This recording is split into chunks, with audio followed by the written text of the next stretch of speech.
पिछले 10 साल से बड़ा बड़ा आंदोलन कर दिया और पूरे हिंदुस्तान में, पूरे बिहार के अलावा पूरे भारत में जो अन्य राज्य है वो बिहार के छात्र आंदोलन को देखकर सीखते हैं और उसी आंदोलन को फॉलो करके वहां आंदोलन करते हैं स्टूडेंट्स। तो ये बहादुरपुर की जनता और बहादुरपुर क्षेत्र दरभंगा के लिए ये बड़े ही हर्ष की बात है। और हमको राजनीति में क्यों आना पड़ा? बचपन से ही हम पढ़ने लिखने वाले थे, हमको अदर किसी भी चीज से कोई लेना देना नहीं रहता था, सिर्फ पढ़ाई से मतलब।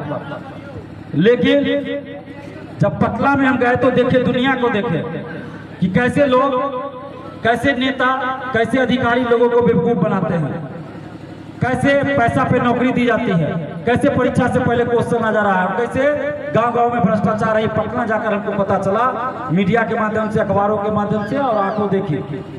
और लगातार जब 10 साल हम संघर्ष करते रहे, बड़े बड़े नेता बिहार के जो हैं, नाम तो नहीं लेंगे लेकिन आप लोग समझ गए होंगे, कोई भी बड़ा नेता बिहार का ऐसा नहीं है, सभी बड़े नेता की मैं बात कर रहा हूँ। शिक्षा, रोजगार, नौकरी पर एकलौता दिलीप कुमार था जो बोलना शुरू किया 2015-16 से। उसके बाद कुछ नेता ने चुनावी मुद्दा बनाया इसको। अलग बात है कि सरकार में आने के बाद भुला दिए। कोई भी पार्टी सरकार में रही, कोई भी गठबंधन की सरकार रही बिहार में, दिलीप कुमार छात्रों के लिए, युवाओं के लिए संघर्ष करता रहा, लाठी खाता रहा, जेल जाता रहा। वहां पे हमने ये नहीं देखा कि किस पार्टी की सरकार है, किस जाति की सरकार है या किस जाति के नेता सरकार में है। किसी भी पार्टी, किसी भी जाति के लोग रहे, हमें उससे मिलना नहीं रहा। सिर्फ हमारा मतलब था गलत नहीं होना चाहिए, गलत को गलत, सही को सही कहना चाहिए। और इसी सिद्धांत पे हम चलते रहे।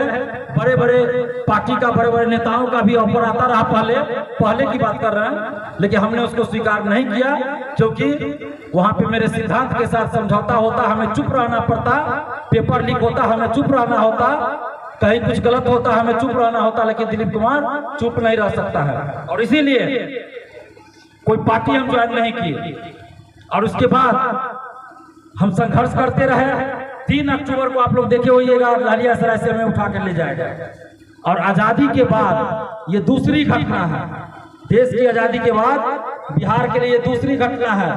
आजादी के बाद इंदिरा गांधी की सरकार में जब तानाशाही हुई तो छात्र नेताओं को, जिसमें लालू जी, नीतीश जी, रामविलास जी, स्वर्गीय रामविलास जी, स्वर्गीय सुशील कुमार मोदी जी, रविशंकर प्रसाद जी, ये लोग थे।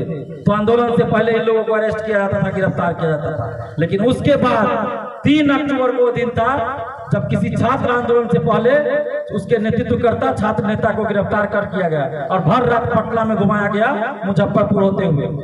तो आप सोचिए कि कितना खौफ है। और वही